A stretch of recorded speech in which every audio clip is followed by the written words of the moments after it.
Hello there, everybody. This is Alex from Hardcore Guides, bringing my guide for Metroid Dread, 0% items on Dread difficulty. Today we're doing part 24, the final part, entitled Raven Beak.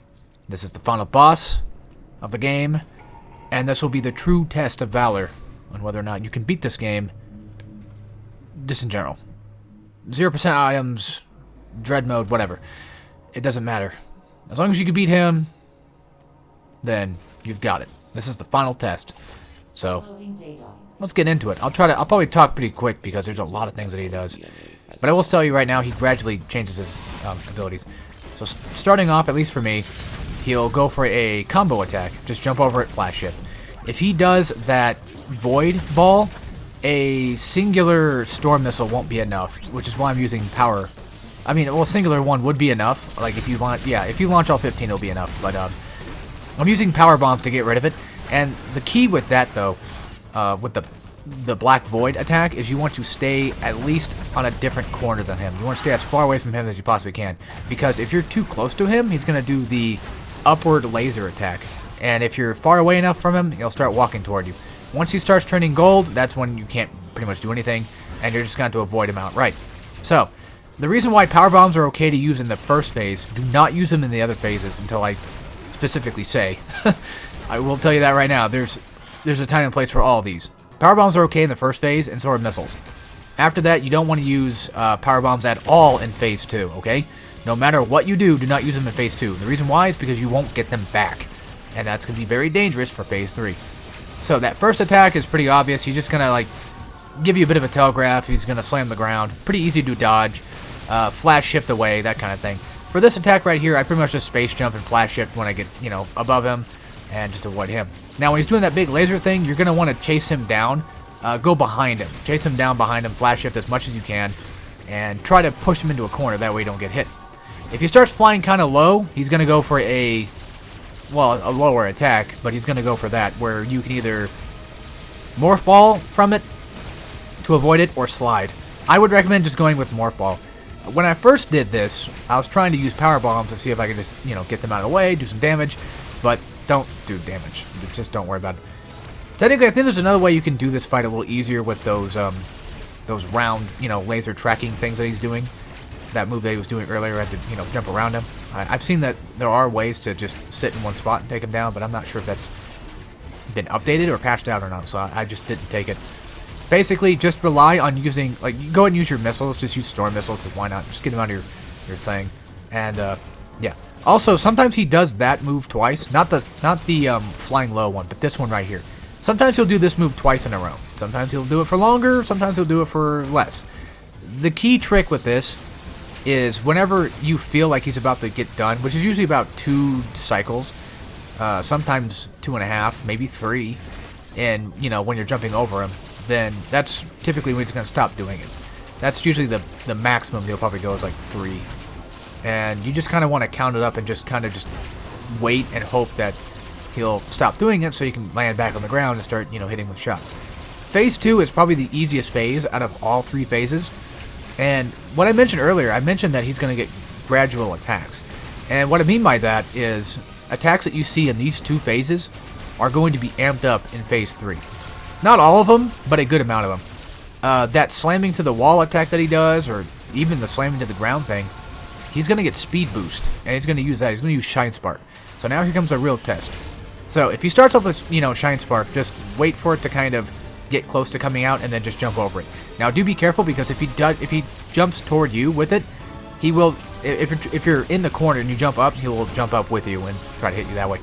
So that sun, that big giant sun thing right there. That's the main thing you want to use power bombs for.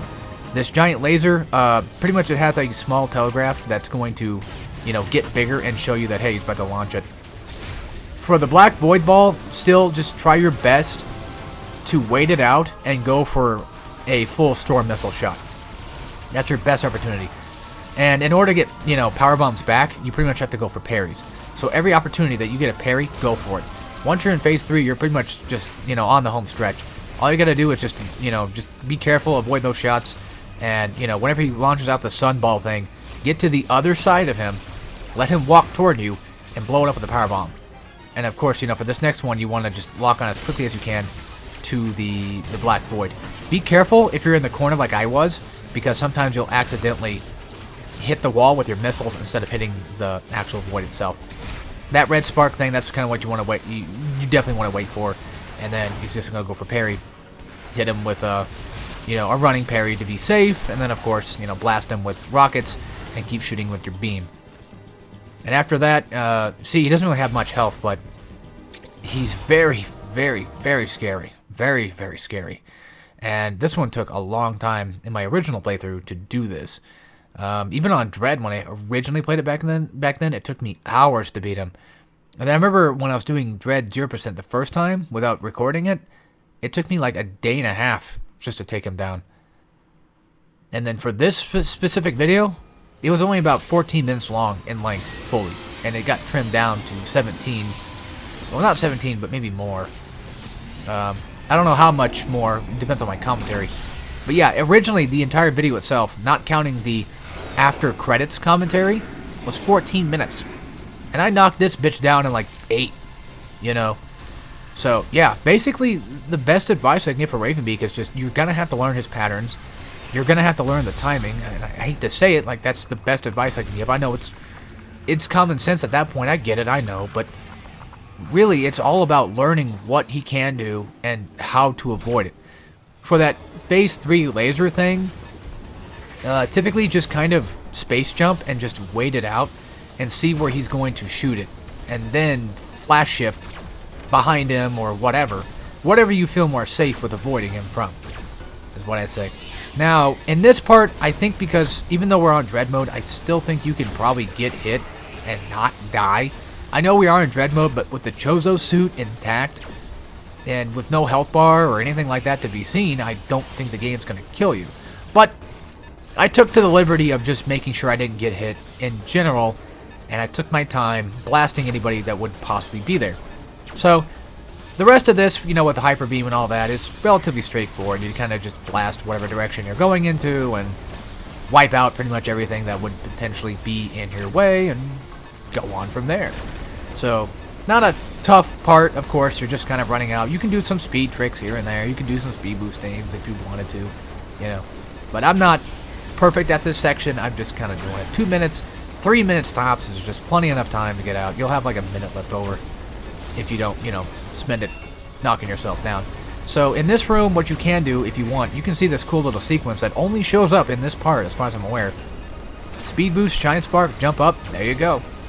And you get up there a lot faster than you would have any other way. You can speed boost in here and jump off the wall and get some speed going there too, but I didn't this time. I don't know, I didn't want to necessarily show off or anything like that. I just, wanted to play.